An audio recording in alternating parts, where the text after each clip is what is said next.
Just pray about it just for a little while. Just pray for it. Just pray for. Look at this. Look at what they got us. It's a nice setup. What they got us aloe vera plant right here. Look, if I get a cut, I can just do like. Did you ever? Your grandma used to do that? You see aloe vera plant cut off and just put some on you. No. I'm too old. You too young for that. You don't. I was about to say I might be too young. Ooh, look at it. Look, y'all. Nice monitor. Look, y'all. Whole budget blown up in 13 days. Right here. There it is. Take after take. We back. Look at this.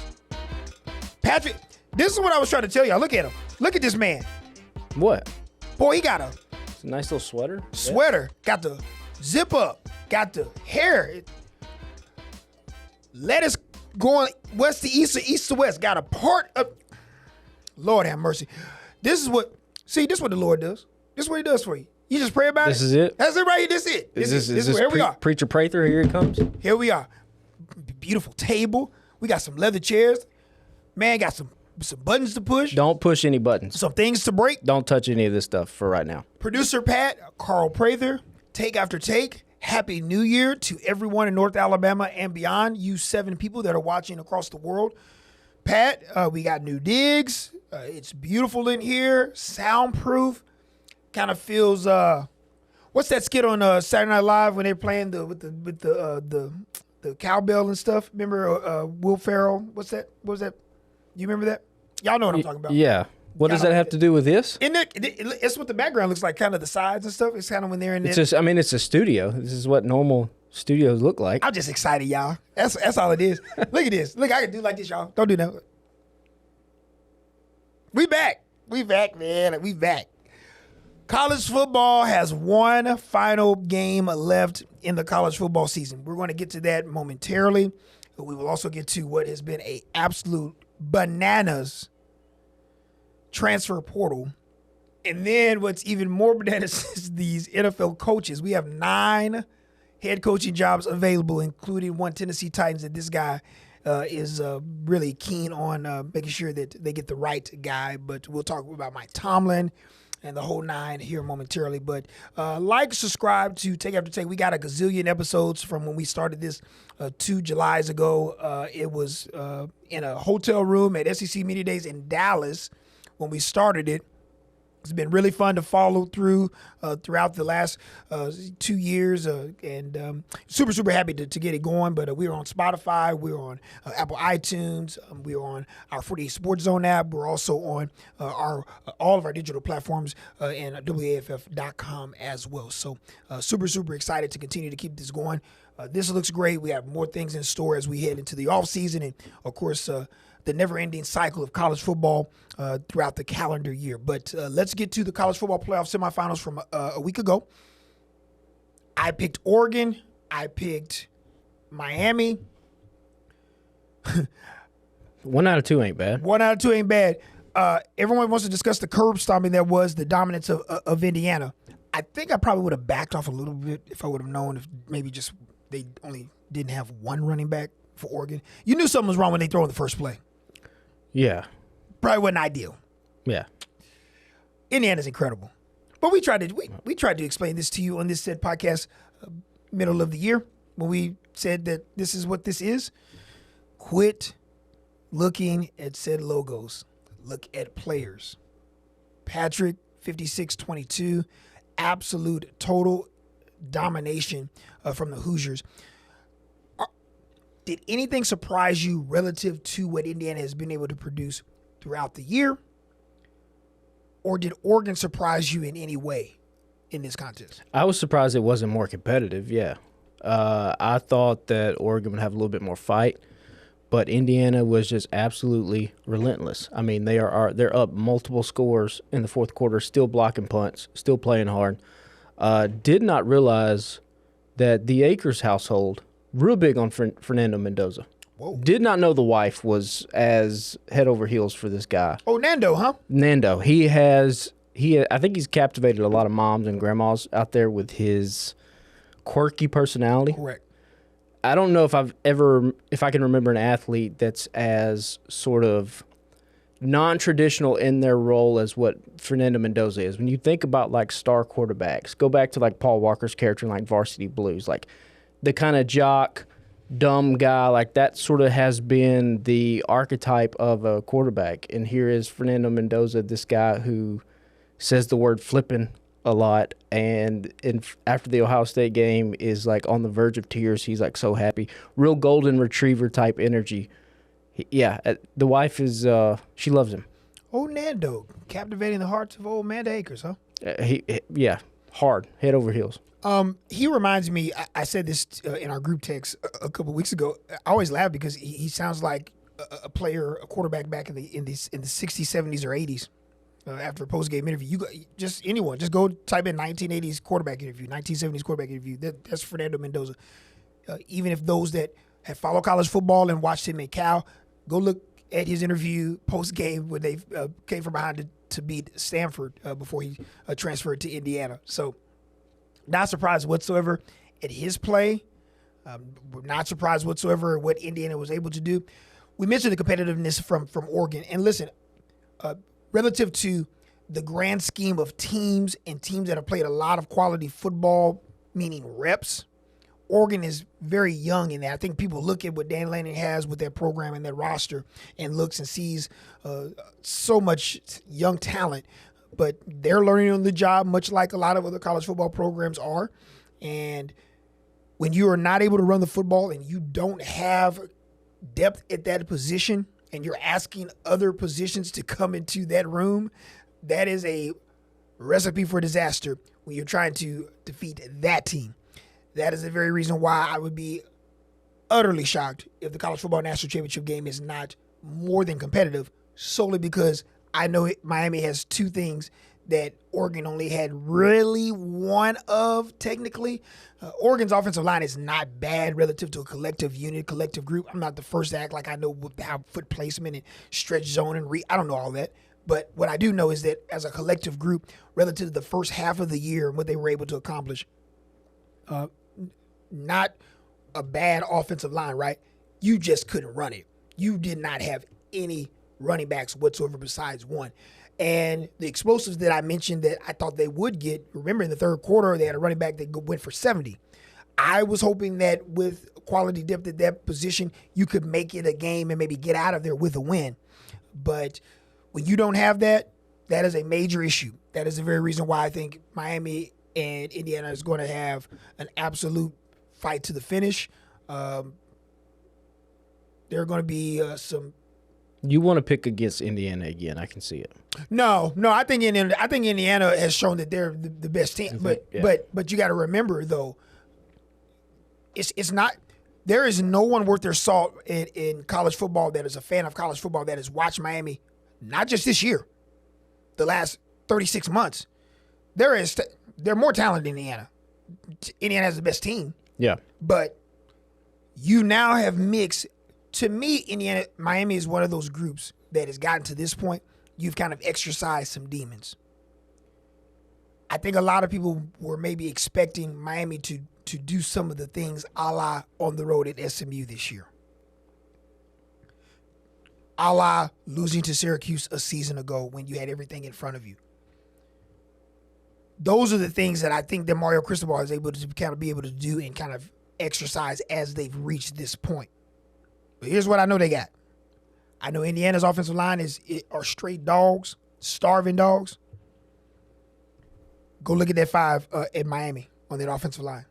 Mainaga, the right tackle, ridiculous. All those dudes can absolutely road grade you.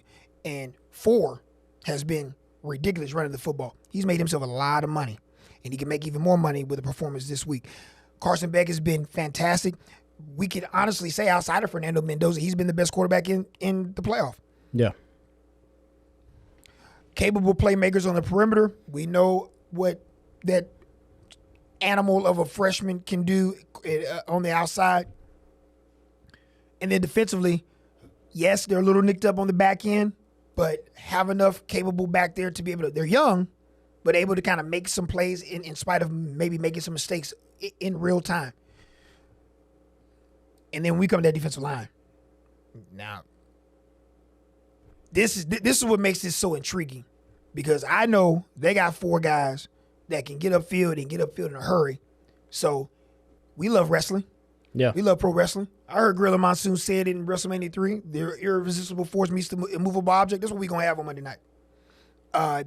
Mesidor and Bane and those two interior guys, the linebacker, and they are trying to hurt you.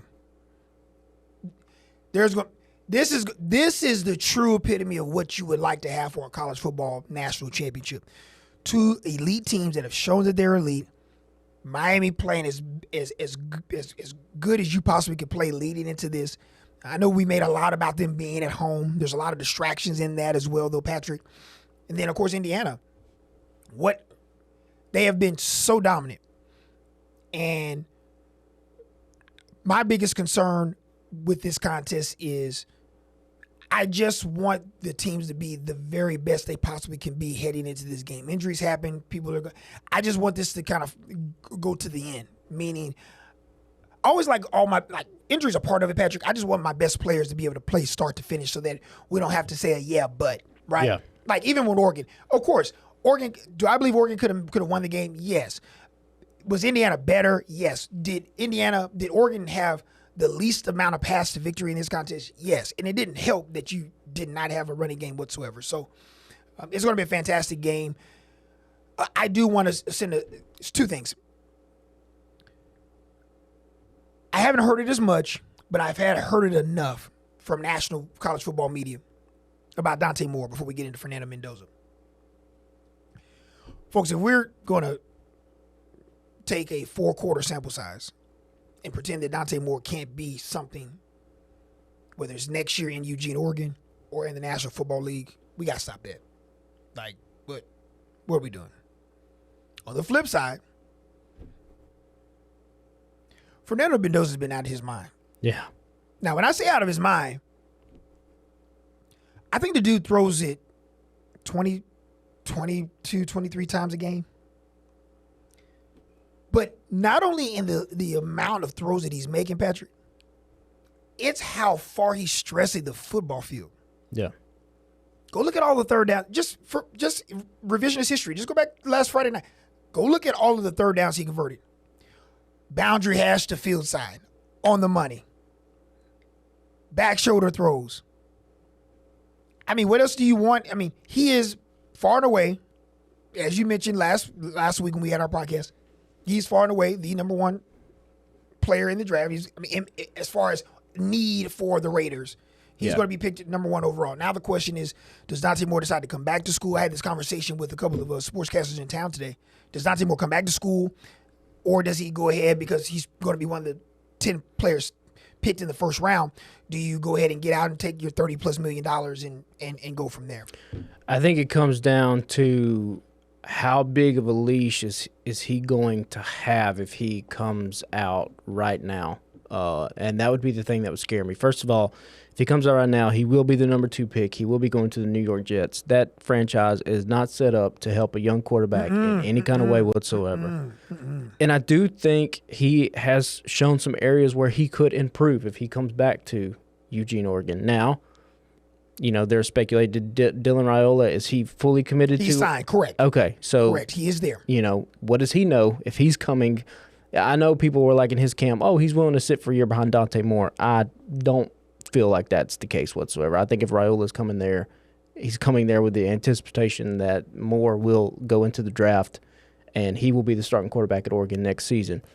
All that being said, that's a conversation, if I was in Dante Moore's camp, that I would like to have with him is like, listen, your 2 toughest games of the season, you did not play well whatsoever. Now, this one against Indiana, like you said, injuries, and it was a 7-7 game. Like he threw a pick 6 and they came right back down. Like it didn't get away from him right at the beginning. But I don't know, man. Like you said, it's tough if you're going to be the number 2 overall pick because what are you coming back for? You're only going to come back next year. You can only go up 1 spot. So it's tough. But I do think clear in a way Mendoza is locked in to be a Las Vegas Raider next season. And how sort of you want to talk about a mixing of worlds there. The city of sin has a starting quarterback that is Fernando Mendoza. I think they for sure embrace it. I think it's absolutely, yeah. It'd be fantastic. Well, also there's the Latin aspect of it as well. I mean, the Raiders, the Niners, the Dolphins, they have huge Hispanic fan bases. Correct. So I think Fernando Mendoza is going to be a star. I think he will flourish in the National Football League. I think he just has all the tools. Is this good in 2 postseason games? 31 of 36, 369 yards, 8 TDs, 0 interceptions, 44 rushing yards, passer rated of 245, 86% completion rate for one Fernando Mendoza. Touching base back on Dante Moore. I think anyone and everyone that likes what this young man brings to the table is kind of the projection as he heads to the next level. I think that everyone understands that he's not, quote unquote, a finished product, kind of plug and play, but he has enough that if you surround him with some things that he could be able to flourish at the next level. He's made some unbelievable throws this year and had some really solid games. They don't win the game without him against Iowa when they needed it most. No. In that absolute deluge of a rain, snow, sleet, whatever it may be. His poise at Penn State on the road early in the year, kind of what got it started for him as far as NFL guys kind of opening their eyes and personnel and guys whatnot from there. But yeah, no, I just find it hard that he decides to come back for, let's just say for the sake of argument, $7 million for 1 year when I can go get 33 for a 3 or 4 year deal, rookie deal. But if he like you said, he's probably not ready to play right away. Correct. If he goes to the Jets, which he will, Aaron Glenn is already on the hot seat, their head coach. That fan base is not going to sit around to watch a veteran quarterback struggle. If they're 0-4, they're going to demand that he plays. That's fair. And we've seen young quarterbacks get their confidence shaken when they come out there. Who knows what Justin Fields could have ended up being in the NFL if he didn't have to play right away. We don't know. Fair argument. But like you said, there's only one more spot to go up. You're either the number 2 pick or you come back and you're the number 1 pick next year. Hey, Patrick, that's my deal. Like, you have to say to yourself, okay, sure. If I have the intestinal fortitude to want to compete and come back and be a part of this team and this amazing organization with Dan Lanning and the infrastructure around that program in Eugene. I mean, there's that piece of it, too. Oregon's never won a national championship. You could be the quarterback that wins it. And they're not, like you said, they're not that far off. I know they got steamrolled by Indiana, but they're not far. Listen, it's relative to retention of the program. They have a running back that's in the portal now, and they'll – I don't know this for sure, but, their portal window is different from everyone else because they, played as late. But I don't know who deflects and defects off and goes elsewhere, but – if they are able to have successful retention within that program relative to the talent that's coming in there as far as the recruiting, the whole nine, and they'll, Dylan Raiola is in the portal. Listen, you look at Oregon, everyone is going head over heels about Indiana and how old they are. Man, this is an old team. No, we don't care about the age. How many reps did you have? Like how many games did you play in? How many times were you able to run said scheme or do what said coach wanted you to do?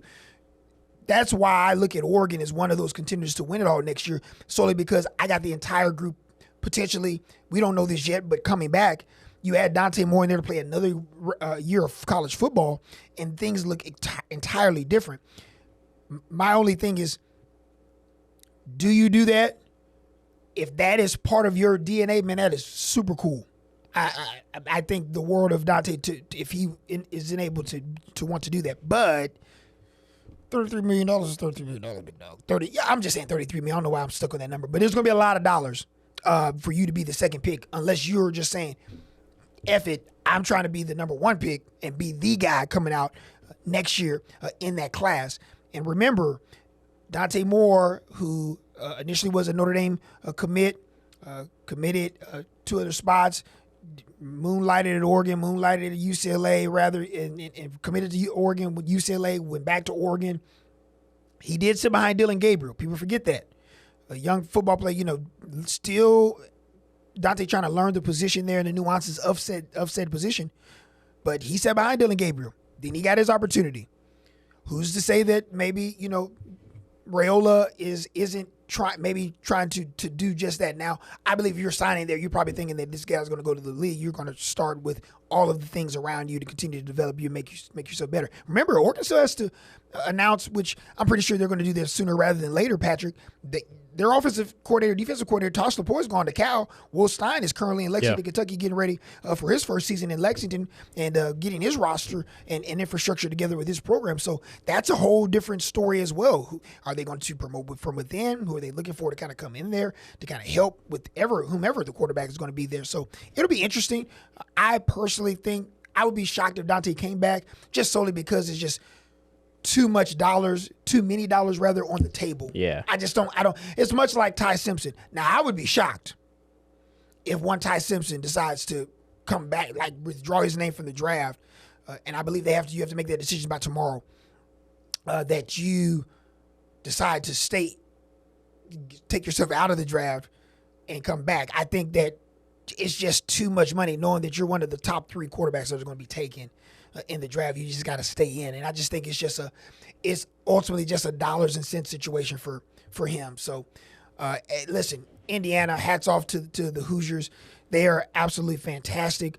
An unbelievable article from Adam Rittenberg that I happened to read Thursday or Friday leading into the game last week, discussing kind of the process of what Kurt Signetti, how he's able to develop and, more importantly, evaluate talent that fits what he wants to do at any of the programs that he's been in, whether it's in Indiana University in Pennsylvania, whether it's James Madison, or obviously here for the Indiana Hoosiers. It's been a really fun ride.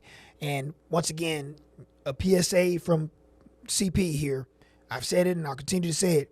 College football fans, you have to recalibrate your minds. Breathe in, breathe out, through your nose, through your mouth, woosah, recalibrate. I even got my eyes closed. Recalibrate your mind. This is not 1998. This ain't 2008. This ain't 2018. Everyone has players.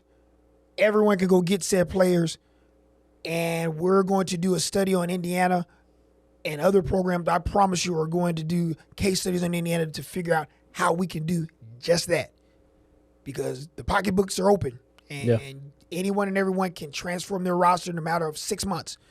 And we're going to find out sooner rather than later who has figured it out and can do this and can adequately make themselves a contender in this day and age of college football for the next handful of years. So it's exciting to see.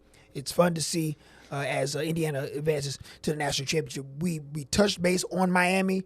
Miami takes care of Ole Miss, a game Ole Miss team in that contest on Thursday night. Really competitive game, a fun game to watch across the board.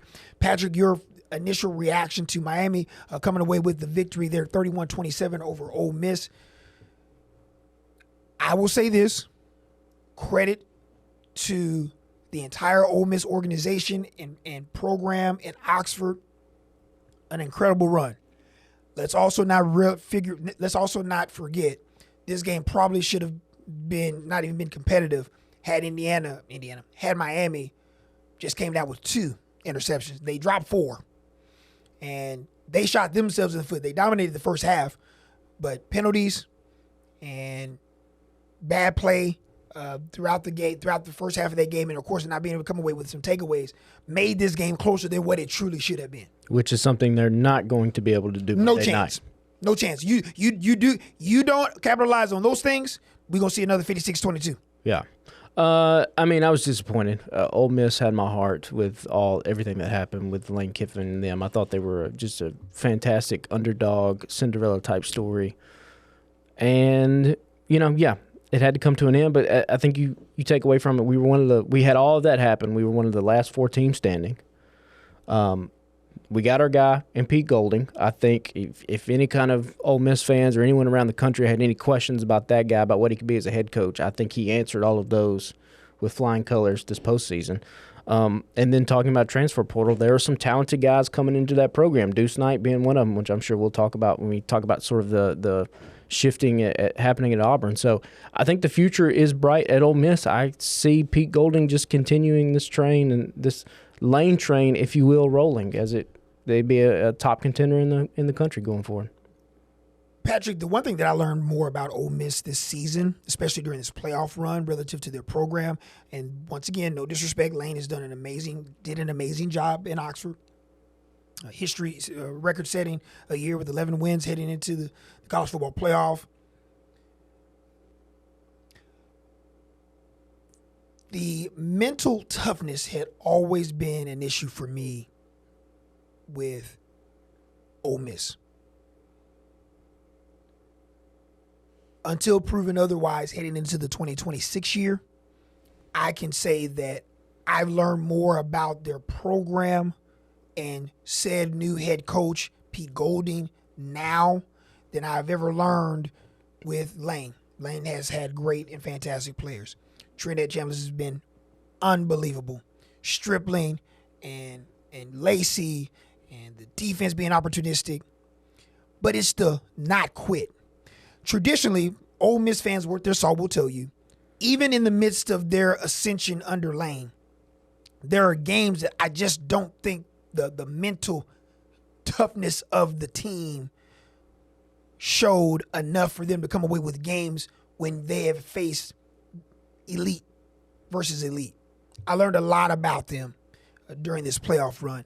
And it's a credit to Pete Golding, who I would love just to sit in a room and just look at him dead in his face and be like, hey, man, teach me this expletive. Like, I just wanted to talk. Let's just talk ball. Let's just teach it to me, bro. He's shown me a tremendous amount of leadership through the midst of this. And just being honest, listen,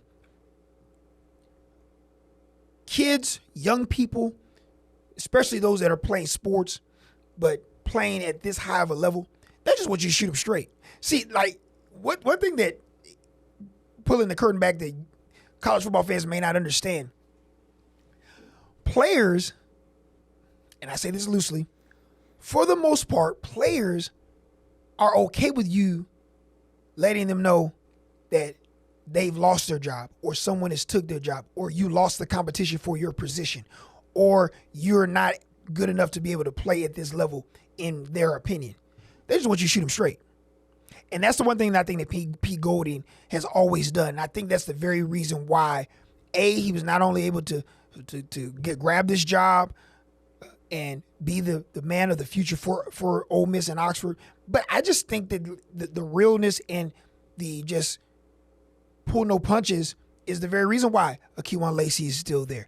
The reason why Trinidad Chandler is currently trying to appeal the NCAA denying his extra year of eligibility. There's a reason why you still see the momentum that they were able to kind of put themselves in with the transfer portal and some of the names that have kind of gotten to that portal and decided to join them in Oxford. But more importantly, the player retention is the big key.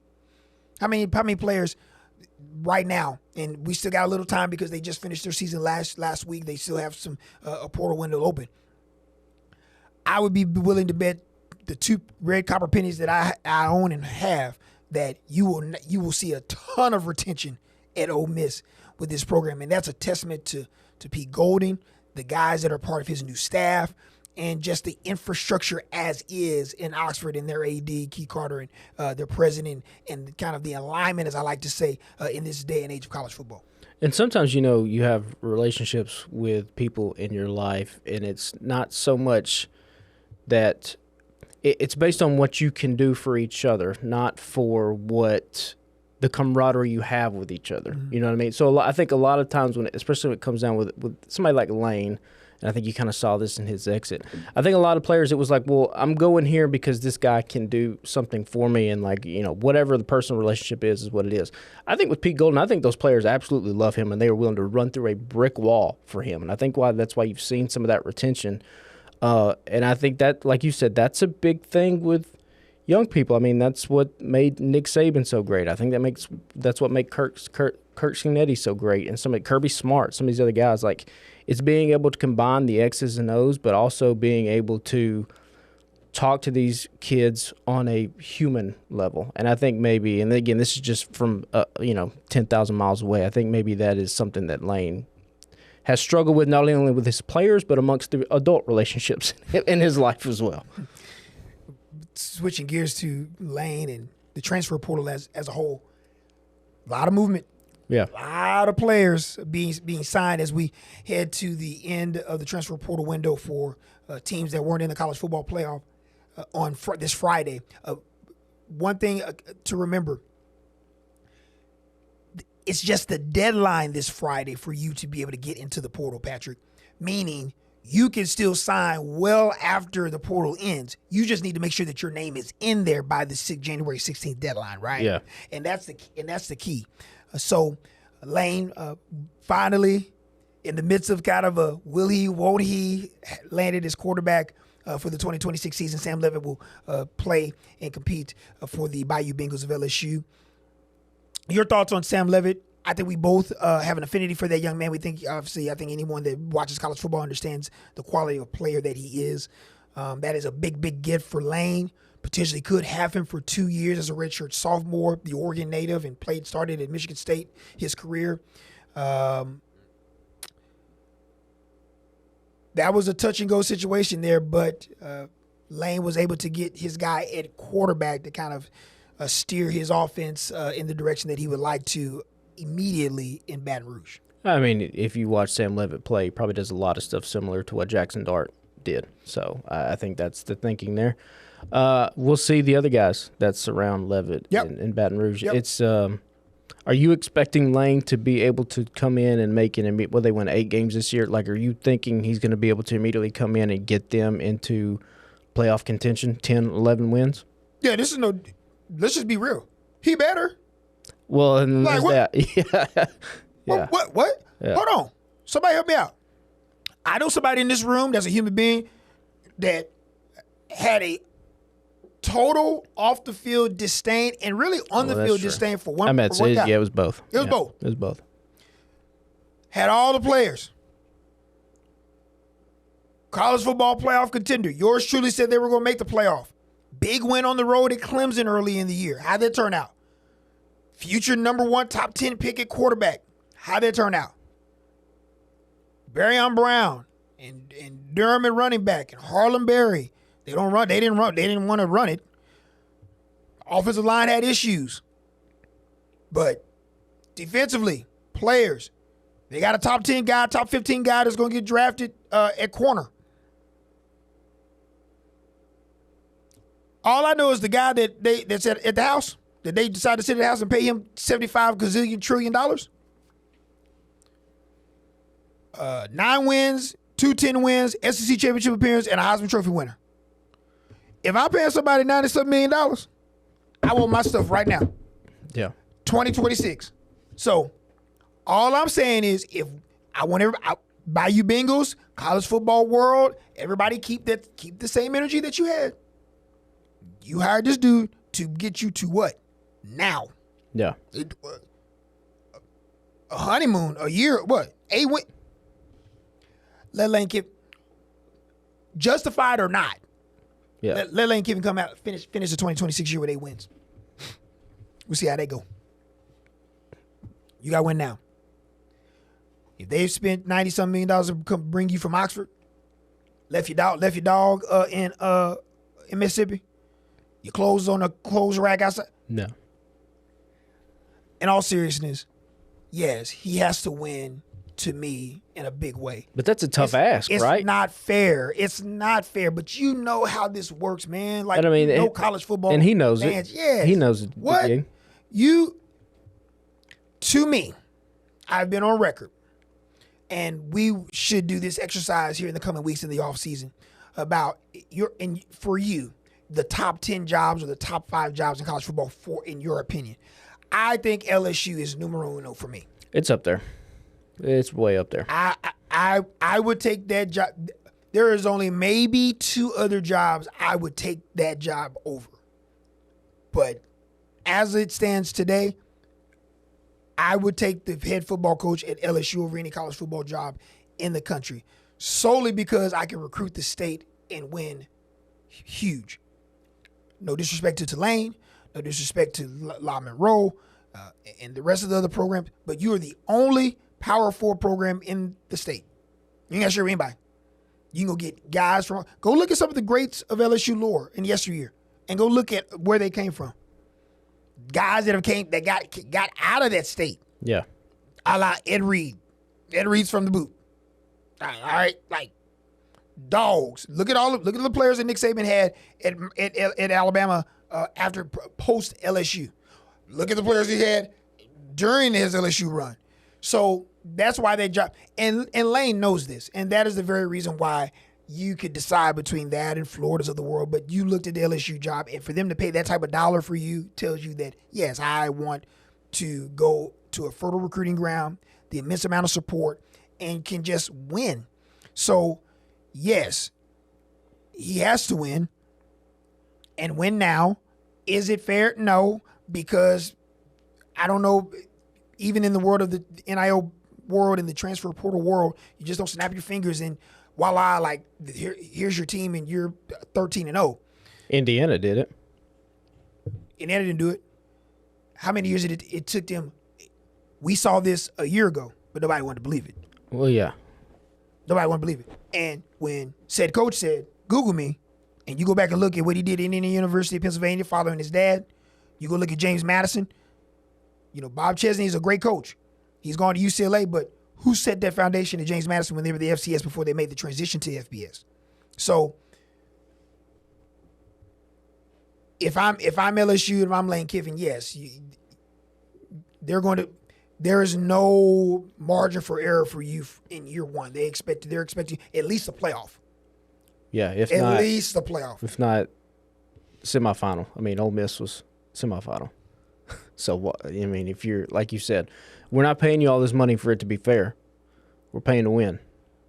Fair and close. Fair as Uncle Shay Shay and so many I've heard other folks say, fair is for pigs and cows at the state fair. Yeah.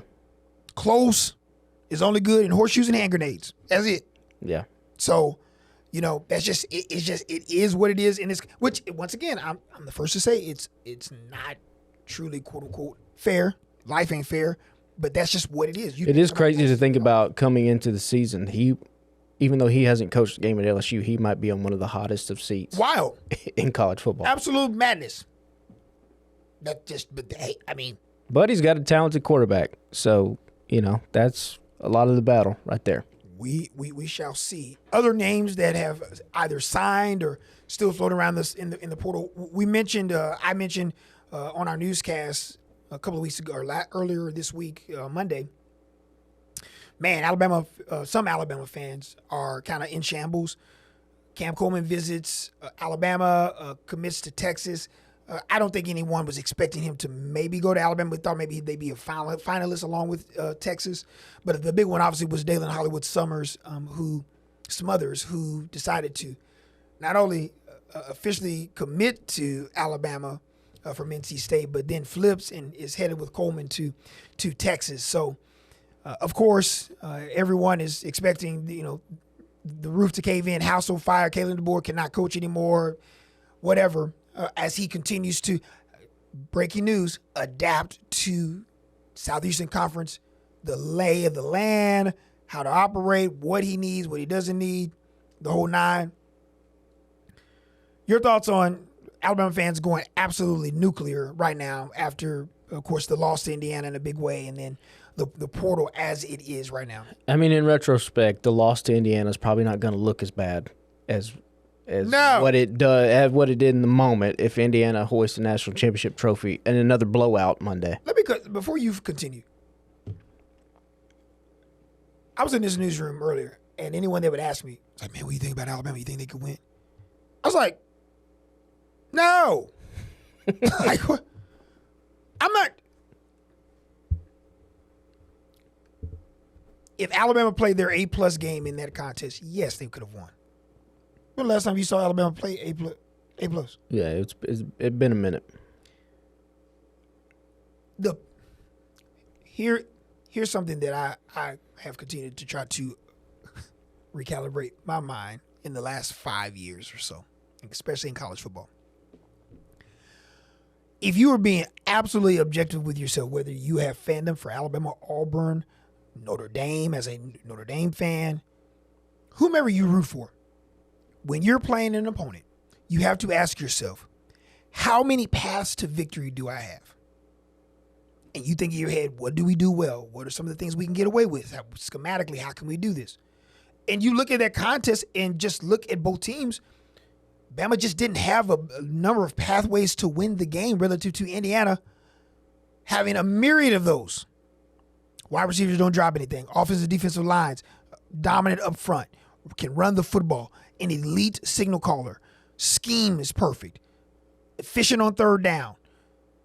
Getting off the field on third down on defense. Kicking game, solid.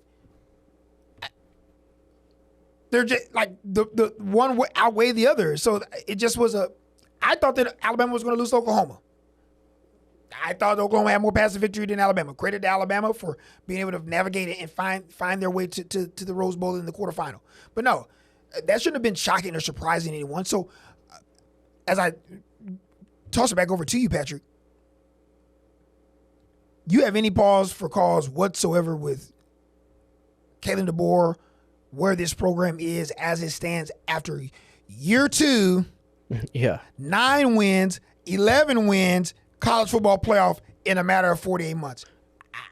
Yeah, is that good? Yeah, I mean that's really good. Do I think Kalen DeBoer is going to win 6 or 7 national championships? Like, no, probably not. He's probably not going to get back to the. Who the hell is? Nobody is, exactly. Like, it is tough to follow the GOAT. I mean, it's tough to do. But he's a great coach.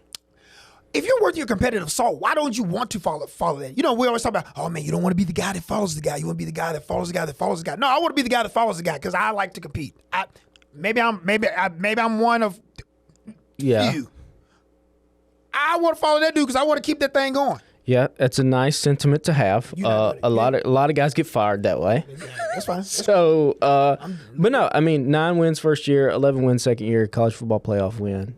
You lose to what might be a very dominant national champion team in Indiana come Monday.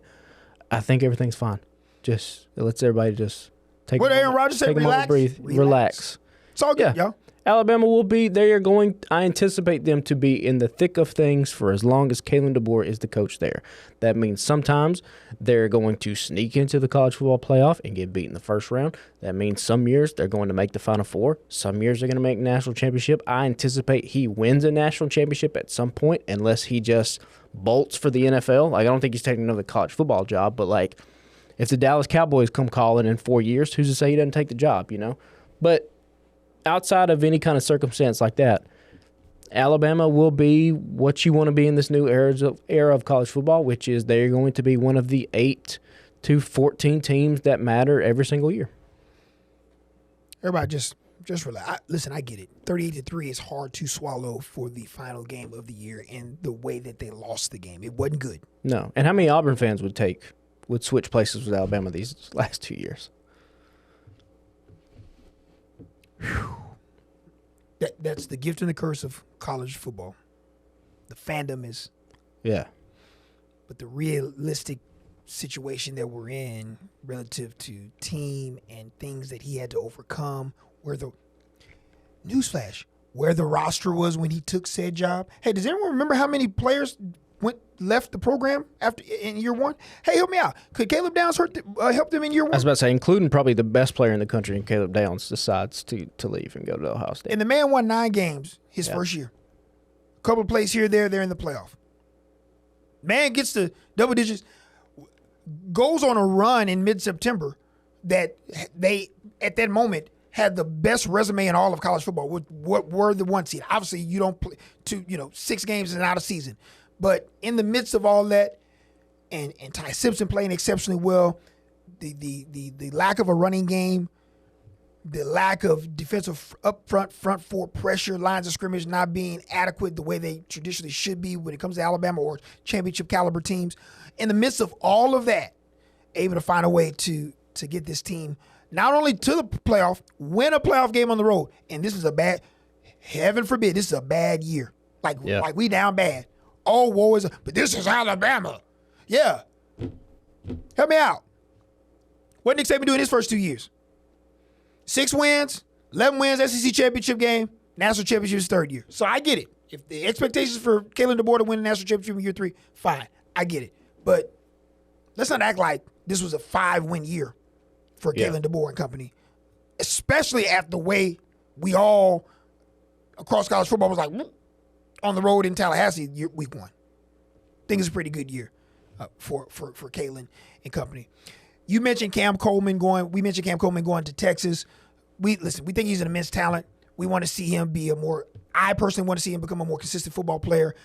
He will be another weapon for Arch Manning. Hollywood Smothers will indeed help that running back room for them. Arch Manning played exceptional football the last 4 weeks of the year into the postseason.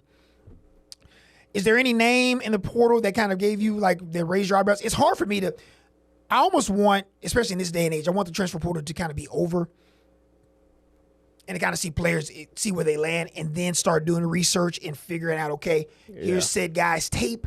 This is what he can do for this system. These are some of the tendencies that said coach wants this guy to be able to do. That's where I kind of get into it. So, listen, the names sound great. Oh, my gosh, we got Deuce Knight. Oh, my gosh, we got Cam Coleman. We got insert player here. Sam Levitt. There are some known quantity players that we know what they can do, but there's a lot of guys that we want to kind of, it's a wait and see type situation. Help me out. Indiana. I bet you could name 5 guys on Indiana's roster when this season started. Yeah. You know what I mean? So, including the quarterback who ended up being the story of the whole year. And a sicko like myself, I mean, I get it. Someone, I'm watching college football all week during the season and all. So, yes, I knew Fernando because of how well he played and how capable he could potentially be at Cal. So, you don't know. We don't know yet. It's almost like, if you have a favorite college football team, let's just wait for the roster to kind of get settled. And then we can kind of do our due diligence. But, I get it. It's something for us to talk about. I appreciate it. We're able to have this to talk about. This wasn't the way, much less 60 months ago, but here we are. So that's what makes college football great. That's what makes it fantastic. And super excited about where these programs continue to try to have some roster retention, try to upgrade their rosters during the transfer portal. I do love the so-and-so player re-signed. Those. Do you like them or are you being sarcastic? I'm being heavily sarcastic. You hate it. Yes, I cannot stand that stuff. I So-and-so is re-signed. Yeah. Okay. I got a lot of that. We saw who was doing that a lot. USC. SC was doing that a lot. Yeah. I don't. Like, what is it, brother? These cats got their own graphics like they coming out of high school. Hey, I'm signing. I mean, my man Hayes Fawcett and all them cats out there, man. Hey, they out here. Yeah. I enjoy it all, but I'm not going to get as frustrated as others because this is what this is. Doesn't make it right. Doesn't make it wrong. It's a spectacle, but it can be too much of a spectacle. It can be too much. Especially where you see the guy and he'll do the Instagram post and then the long letter, and it's just talking about him coming back, like he's going to the NFL draft. Like he's going to the NFL draft, or like he's retiring after like 15 seasons, and like the community means so much to him. It's like, brother, you've been on campus for 8 months. What are we talking about? Listen. Speaking of this, Colorado, who has a very talented tackle. Jordan Seaton, 5-star guy, came from IMG at Colorado, just going through social media and the world of X. Apparently, Colorado helped him make his graphic, and their intention, they thought that he was going to stay in school, and it was for him to enter the portal. Boy, I tell you, we out here.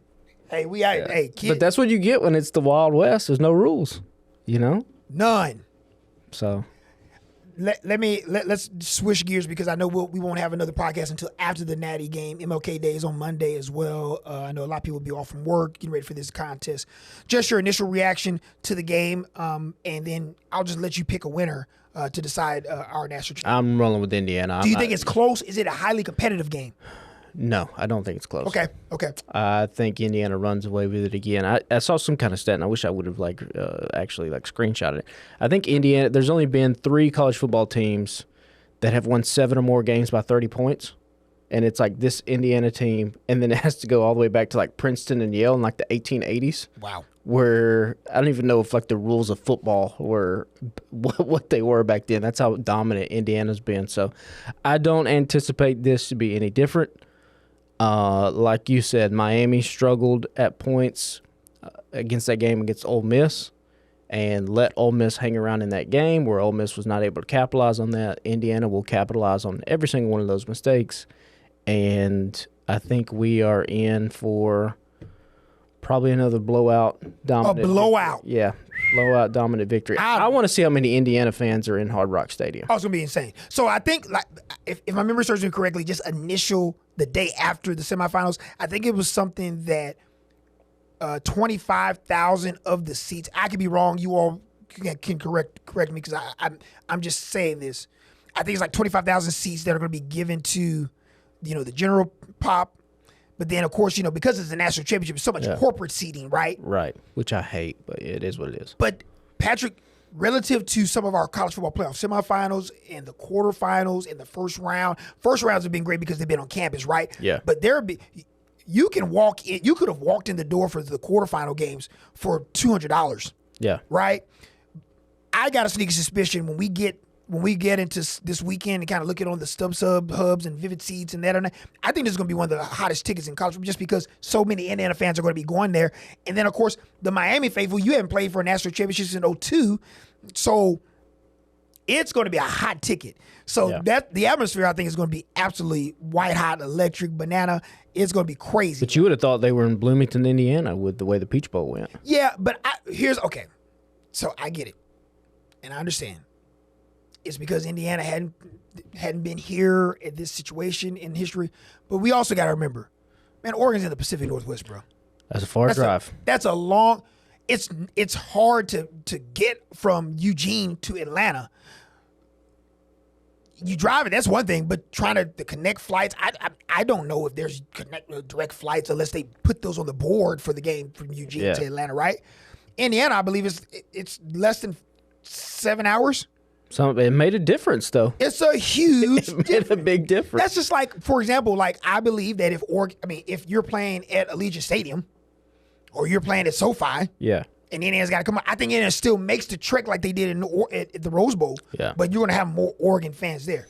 You ain't got to worry about no Miami fans being up in there. They're going to be in there. Yeah, they'll be in there. Ooh, hey, listen. Little adult conversation right now. There's going to be a lot going on inside Hard Rock and outside for the week and the weekend. Just leave it at that. Whole lot going on. But they're all just like gonna, join hands and pray and sing Kumbaya, right? On Saturday night, South Beach? Yeah. They're not South Beach. What is South Beach? Yeah. Nothing happens down there. Whew. You probably should just not say anything because this podcast is being recorded. There is video. So if you have any warrants, if there are any Miami-Dade County Sheriff deputies that are looking for any crimes out there, you might want to. Patrick,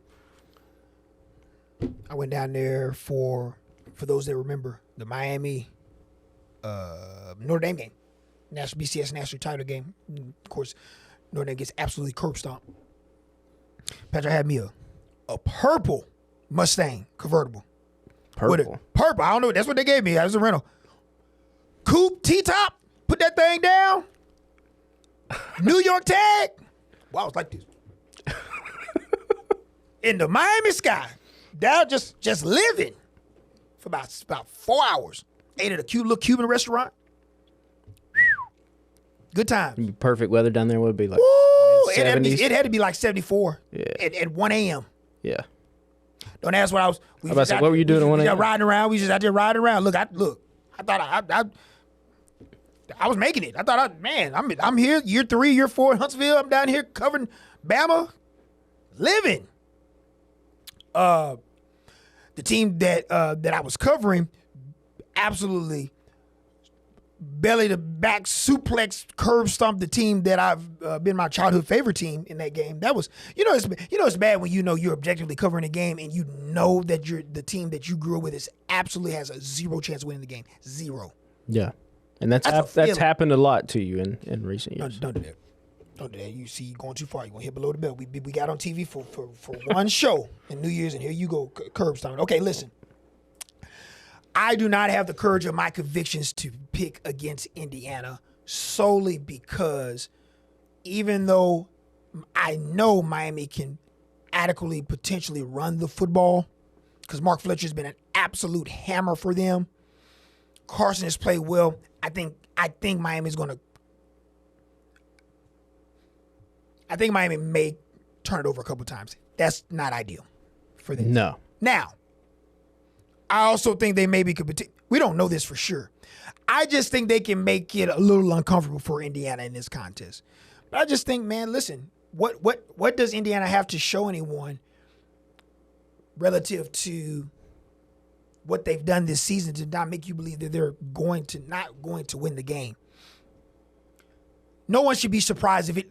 Oh, hold on. Before we continue, you don't believe Miami has a shot, or you wouldn't be surprised if they won the game, right? No, I think Miami has a shot. More than a shot, meaning like you're not gonna be like, oh my gosh, like how did they win this game? No, I wouldn't be like that. Yeah, but but if you were like asking me what do I think's gonna happen, I think I could see first drive Miami making a mistake, fumble, interception, Indiana scoring, stopping Miami, and like we look up and it's like 17-0, and it's just here we go. They're real, man. They're real. There's not a flaw in this team. They are the true epitome of a team. It's like a big web. Everybody is intertwined. Everyone is together. Complementary football, the whole nine. They're excellent. I'm going to go with Indiana. I would not be surprised whatsoever. We're in the fourth quarter and Mendoza or Carson Beck and those guys have to have an opportunity to win the game or take a lead late. Big question is like, is this a low scoring game? Is this a pure rock fight, or is it rock fight early and it kind of then gets away from Miami eventually? I don't foresee it being a rock fight. You do not. You think No. you think both teams will be absolutely going for it? Yeah, I think if Miami's going to have a chance, it's going to have to be high scoring. I think because Miami just doesn't make mistakes for it to be a rock fight. Yeah, that's fair. Yeah, I'll go with Indiana. I don't have a score or anything like that. We're just picking Indiana to win the game and win their first ever national championship. Been a fun year for sure in college football. And, of course, we'll look back at the game on Tuesday. We'll also touch base on just – I don't even know how you even do this in this day and age, like teams to look out for heading into the offseason. I mean, your guess is as good as mine. I mean, these rosters are going to change dramatically in 3 weeks. So it's fun to do, though. That's why we have preseason polls. Yay, that's how we do this. Switch gears to the NFL, man. Listen, this has been a absolutely heater of a regular season in the midst of a postseason. 9 NFL head coaches no longer with their franchise, including one Mike Tomlin, who after 19 years decided to step down. He did not get fired. He stepped down. The Pittsburgh Steelers franchise and organization looking for just their 4th coach since 1969, man. Chuck Noll, Bill Cowher, and, of course, the aforementioned Mike Tomlin. Like, that is unbelievable, man. That is so Yeah. I think that's just such a cool deal to be able to have that sort of stability for that long, and to now, just making your 4th hire since 69. So Yeah, must be nice. but that must be nice, huh? You want to talk about your Titans? Who you want as your coach, man? Just you got Mike Tomlin. Now that he's out there, why not get him? Why not, huh? I mean, the Titans would have to. I mean, one of the wrinkles here, I believe anyone who wants to get Mike Tomlin would have to trade for him. That is correct.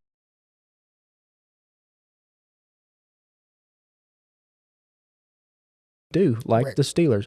No, I want either Harbaugh or Mike Tomlin. I want a veteran in there that has been successful in the league for a very long time. People, Mike Tomlin's a bad coach. Dude's never had a losing season. He's been there 18 years. Same with John Harbaugh. Like, say what you want about the ups and downs. How many franchises would take multiple Super Bowl appearances under one head coach? Everybody. So I want one of those to come in to kind of stabilize the atmosphere in Nashville with that organization. And, you got a guy like Cam Ward who I think you and I both think really highly of, and I think a lot of insiders around the NFL think highly of as well. I think the general public out there just didn't see him play a lot, so they don't really know what to think about him. But the people in the know, the dude has a chance to be very, very special.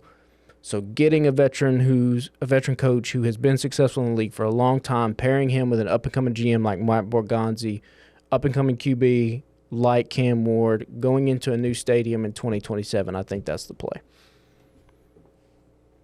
If you don't get the wish list, you want an offensive-centric coach or a defensive-centric coach? If we don't get one of the highly successful retreads, I don't want one of the highly unsuccessful retreads like a Matt Nagy or a Mike McCarthy or any of that nature. If we don't get one of those, then I want to go young, up-and-comer, and I don't really care offense, defense. I think some of that stuff's a little bit overrated. You look at Seattle's success they've had this year under Mike Macdonald, who, let's be honest, since Mike Macdonald left Baltimore, that team has not been the same since he was the defensive coordinator. So just give me one of those like whiz kid guy coordinators. I think that's the way to go. Then you can find other – the problem about getting – if you don't get an offensive-centric head coach is that you play, much like Detroit, you play the roulette game every couple of years, because if you hire a good offensive coordinator, he is obviously going to be hired away to be a head coach, and then you have to do the rigmarole all over again in a couple of years, whereas you've seen with the Rams, a guy like Sean McVay, just a lot of stability there on the offensive side of the football. So we'll see. I just want the Titans to be playing meaningful ball. We had almost as many first-team All-Pros as we did wins, which I don't think is probably ever – there is no way that there has been a team that has gotten close to have many first-pro All-Pros as they have wins. We had 3 wins this season. Jeffrey Simmons and Chimere Dike made first-team All-Pro. I can't foresee that that's ever been that close before. You like R&B music? I do, yeah.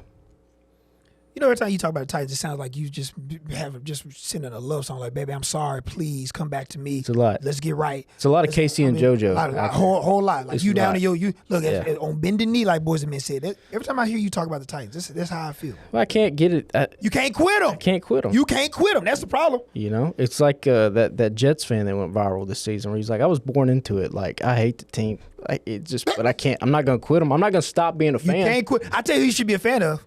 Who is that? What about the 49ers last week? What about the 49ers? They are successful, very successful. They have a very good head coach. What about this electrical substation, too? Have you seen this TikTok? No, what's this about? You have not seen the electrical substation conspiracy? Okay, so obviously the 49ers for these past couple seasons. No, listen, it went viral. I can't believe you didn't see this. No. Obviously the 49ers have been at historic levels of injuries these past couple seasons. And a little TikTok went viral that it might be because the practice facility is right beside an electrical substation. And they did this whole breakdown about these electricity waves and how it can weaken some tendons and things like that. And listen, that's all I'm going to say. I don't know. Is that all they said? They said so the substation. I mean, they went into a lot more detail than that. But yes, the gist of it was there's a substation beside the 49ers training facility, and that is what is causing these injuries to happen. San Francisco 49ers play the Seattle Seahawks on Saturday. Do they have any remote chance of winning this game? Yeah, they have a chance. Yeah, they got a chance. I don't think they do, but they have a chance. Yeah. I mean, it hurts that George Kittle's not there. Tremendously. I mean, playing couch doctor when it happened, you were like, that's. But Seattle has Sam Darnold at quarterback, which a lot of people are still not sold on. We have seen this guy melt down in the past in big time moments, and so, I could see it being close. I could see the Seattle putting the clamps on the 49ers as well. Yeah, that defense is stupid. Yeah. Seattle, look, I'm still trying to debate between myself, like watching the Texans last night. As we record this on a Tuesday, to see the Texans and what they're able to do. I'm just still trying to decide, like, who has the better defense in the league? Is it the Seahawks or is it the Texans? It's a good problem to have if you're either one of those teams. Man, the Seahawks defense is ridiculous. I mean, let's just be real here. We know that. But now I think the 49ers have more than a chance to win. Selfishly, of course, I would love for them to win. We shall see. They were able to do it back in 21 against the Packers on the road. You're going to have to come up with a takeaway on defense. Special teams play, I believe, to make this happen. I think they can. What we do know is they're not afraid of being on the road. That's for sure. No. They never have been under Shanahan, so I'm excited about that. Hold on. I want to know, even in a losing effort, my man Sunshine, you gonna give this man some respect now? You gonna give one Trevor Lawrence some respect now? Nah, I'm gonna be forever a hater. You can be a hater, but do you respect what he did this year? With a quality head coach. I will give more credit to the head coach. I'll give more credit to that. If Trevor Lawrence has no haters, it means I've perished from the earth. So I will stick. I'm nothing if not honest about how I feel about things. So No, I'm also a Titans fan. Like, no, I don't want the Jaguars to be successful. I feel you. It was absolutely hilarious that he, the tipped interception to end the game, just like that. The game was over. You thought, oh, no, it's done. Great play from Trey White to get his hand on it. If you were, I'm going to ask you this. Yeah. If you are Roger Goodell in the NFL brass, what is the most intriguing matchup for you Super Bowl-wise from a narrative standpoint? Because I think there's only one option that stands head and shoulders above the rest. Oh, you probably want the Rams and Bills to play it. Stafford and Josh Allen. So I think Bears and Bills. I think the Chicago Bears with that fan base where that'd be a good one too. Caleb Williams, you can prop him up as the next big star going up against Josh Allen. Is this the time where he solidifies and gets his Super Bowl win? We're both in agreement. I think it's the Bills from the AFC. It's the Bills, period. Yeah. If good, I don't know this. I'm just saying, behind closed, they want Josh Allen to be the Super Bowl MVP and win the Super Bowl. And I think that they want, the team that belongs to the third biggest city, hasn't won a Super Bowl in 40 years. I think they want them on that platform as well. The Rams, I could see, but the Rams just don't have a very passionate fan base. They do not. Whereas in Chicago, I mean, good Lord, they've put up. And you're propping up Caleb Williams he already is the most popular athlete in that city since prime Derrick Rose. Yes. So, I know Lil Wayne's not a fan of him and the Nails. They went back and forth on the old socials over the weekend. I saw that. I thought that was hilarious. It was very good. I saw a ton of funny videos of very masculine men in Chicago being like, Caleb, let's go to the nail salon together. I'll buy everything. It was really. He's unbelievable, man. You've come to my side. Yeah, hold on now. OCPGM. Now what did I? I've seen the like. Hold on. Now what did I? Now because I like to gloat. Oh, I love the gloat. I love it. What I tell you about Trevor Lawrence? What have I said about Justin Herbert? The reckoning might be coming with Herbert. It might be coming. What did I say about old Caleb Williams back at USC? Did I tell you super duper star? You have been on that train for a very long time. Oh, I'm gonna ride that thing. Look, I'm gonna go all the way to some potential Super Bowl. That's what I'm gonna go to. The train's probably gonna take you very far. It's probably gonna take you to a gold jacket in a Hall of Fame at some point. Long way. As long as they got that man, as long as they got Ben there. Now you wait till next year. Next year's gonna be the year. Yeah. Where he goes absolutely nuclear. Excited for that young man because just the immense amount of talent. He just, to me, as a fan of football, just seeing it all being reined in and honed in, and he wants to be great. That's the cool part. Everyone, you fall in love with these. Everybody's talking about his nails. Y'all worried about the wrong things. Worry about that arm that can throw through 40-mile-per-hour winds and can throw a country mile and can run it and durable and never gets hurt. And still learning the enemy. What happens when he starts connecting consistently from the intermediate? And they have the Pope on their side. Got the Pope. Pope out there wearing White Sox hats and Bears hats. So I mean, I think that the Pope deserves some credit as well. The power of prayer obviously is real because you have to think the Pope has been praying for Caleb Williams and the Chicago Bears. Priest out here throwing holy water on the Pittsburgh field against the Ravens. Couldn't do it last night. Look what happened. It's working. I'm going to go. Here's what I do want just to make everyone angry. I would love to have if I couldn't have the 49ers win, I would love to have the Seahawks and the Texans. And that would be the worst. Nobody wants that. That'd be the worst. Straight football people want it. That would be rock fight. Just out here, just 13 CJ Stroud did everything in his power to give away that game last night. I think he plays much better this week. Well, he can't play much worse. He cannot. First time on the road, but won a playoff game away from NRG. Is it still NRG Stadium? I don't know what it's called. But give him credit. D'Amico Ryans is a stud, man.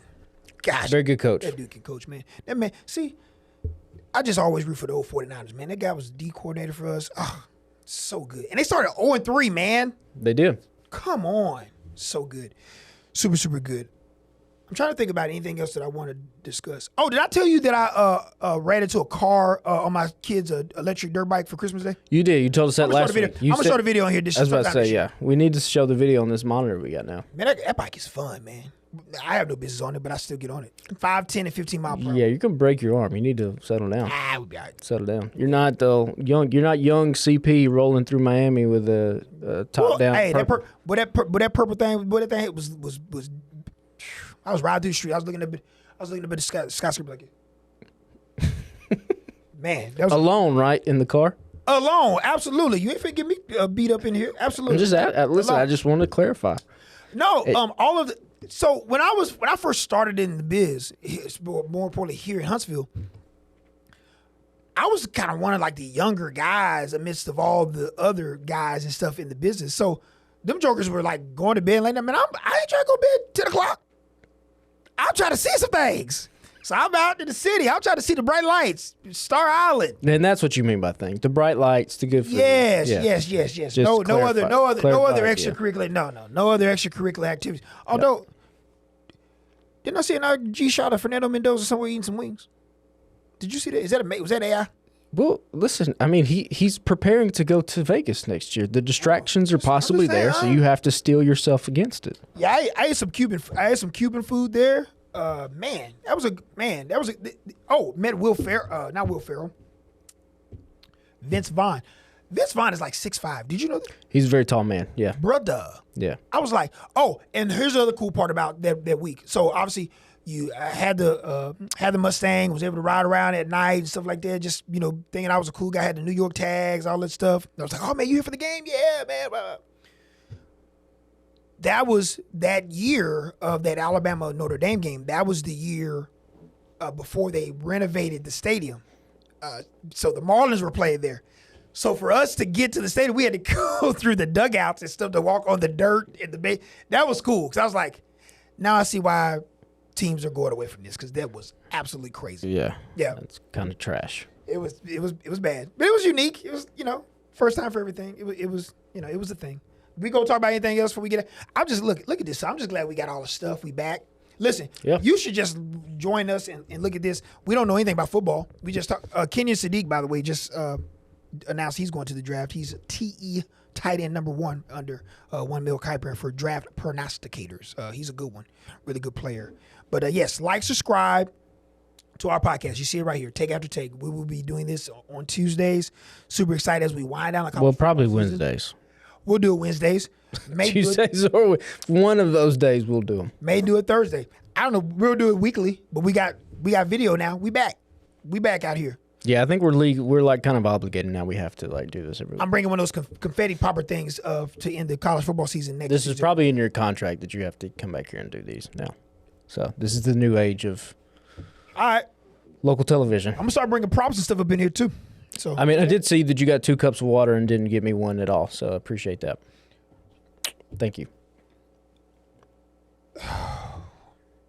You're right.